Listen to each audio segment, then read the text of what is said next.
EVM ಯಂತ್ರಗಳ ಅಸಮರ್ಪಕ ಕ್ರಿಯೆಯಿಂದಾಗಿ ಹೆಬ್ಬಾಳ ಕ್ಷೇತ್ರದಲ್ಲಿ ಲೊಟ್ಟೆಗೊಲ್ಲಹಳ್ಳಿಯ RMV 2ನೇ ಹಂತದ ಗಾಂಧಿ ವಿದ್ಯಾಲಯ ಕನ್ನಡ ಮತ್ತು ತಮಿಳು ಪ್ರಾಥಮಿಕ ಶಾಲೆಯ ಮರುಮತದಾನ ಸೋಮವಾರ ನಡೆಯಲಿದೆ. ಮತಯಂತ್ರದಲ್ಲಿ ನಿರ್ದಿಷ್ಟ ಅಭ್ಯರ್ಥಿಯ ಹೆಸರಿನ ಮುಂದಿನ ಚಿಹ್ನೆಯ ಮುಂದಿನ ಗುಂಡಿ ಒತ್ತಿದ್ರೆ ಅದು ಬೇರೆ ಅಭ್ಯರ್ಥಿಗೆ ಚಲಾವಣೆಯಾಗುತ್ತಿತ್ತು. ವಿವಿಪ್ಯಾಟ್ನಲ್ಲೂ ಬೇರೆ ಅಭ್ಯರ್ಥಿಯ ಚಿಹ್ನೆ ಕಾಣಿಸಿಕೊಳ್ಳುತ್ತಿತ್ತು. ಅನೇಕ ಮತದಾರರು ಈ ಬಗ್ಗೆ ದೂರಿದ್ರು. ಮತಯಂತ್ರದ ಗುಂಡಿ ಒತ್ತಿದಾಗ ವಿವಿಪ್ಯಾಟ್ನಲ್ಲಿ ಅವರ ಮತ ಹಾಕಿದ ಅಭ್ಯರ್ಥಿ ಬದಲು ಬೇರೆ ಪಕ್ಷದ ಚಿಹ್ನೆ ಕಾಣಿಸಿಕೊಂಡಿತ್ತು.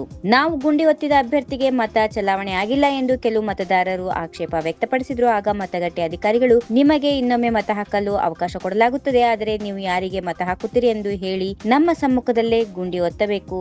ಒಂದು ವೇಳೆ ನೀವು ಹಾಕಿದ ಅಭ್ಯರ್ಥಿಯ ಚಿಹ್ನೆಯೇ ವಿವಿಪ್ಯಾಟ್ನಲ್ಲಿ ಕಾಣಿಸಿಕೊಂಡ್ರೆ ನೀವು ಶಿಕ್ಷೆಗೆ ಗುರಿಯಾಗಬೇಕಾಗುತ್ತದೆ ಎಂದು ಎಚ್ಚರಿಸಿದರು. ಈ ಸವಾಲ್ ಸ್ವೀಕರಿಸಲು ಅವರು ಒಪ್ಪಿದ್ದರು. ಅವರು 2ನೇ ಬಾರಿಗೆ ಹಾಕಿದ ಮತವು ಬೇರೊಬ್ಬ ಅಭ್ಯರ್ಥಿಗೆ ಚಲಾವಣೆಯಾಗಿತ್ತು. ಆ ಬಳಿಕ ಮತಗಟ್ಟೆ ಅಧಿಕಾರಿಗಳೇ ಖುದ್ದಾಗಿ ಪರಿಶೀಲನೆ ನಡೆಸಿದಾಗ ಮತಯಂತ್ರದಲ್ಲಿ ಲೋಪವಿದ್ದುದು ಖಚಿತವಾಯಿತು. ಅಷ್ಟರಲ್ಲಾಗಲೇ 49 ಮತಗಳು ಚಲಾವಣೆಯಾಗಿದ್ದುವು. ಬಳಿಕ BEL ತಂತ್ರಜ್ಞರು ಸ್ಥಳಕ್ಕೆ ಕರೆಸಿ ಪರಿಶೀಲಿಸಿದಾಗಲೂ ಮತಯಂತ್ರದಲ್ಲಿ ಲೋಪ ಇರುವುದು ಕಂಡುಬಂತು. ಬಳಿಕ ಮತದಾನ ಪ್ರಕ್ರಿಯೆಯನ್ನು ತಾತ್ಕಾಲಿಕವಾಗಿ ಸ್ಥಗಿತಗೊಳಿಸಲಾಯಿತು. ಹಕ್ಕು ಚಲಾವಣೆಗಾಗಿ ಮತಗಟ್ಟೆಗೆ ಬಂದವರಿಗೆ ಇಲ್ಲಿನ ಮತಯಂತ್ರ ಕೆಟ್ಟು ಹೋಗಿದೆ ಎಂದು ಅಧಿಕಾರಿಗಳು ಹಿಂದಕ್ಕೆ ಕಳುಹಿಸಿದರು.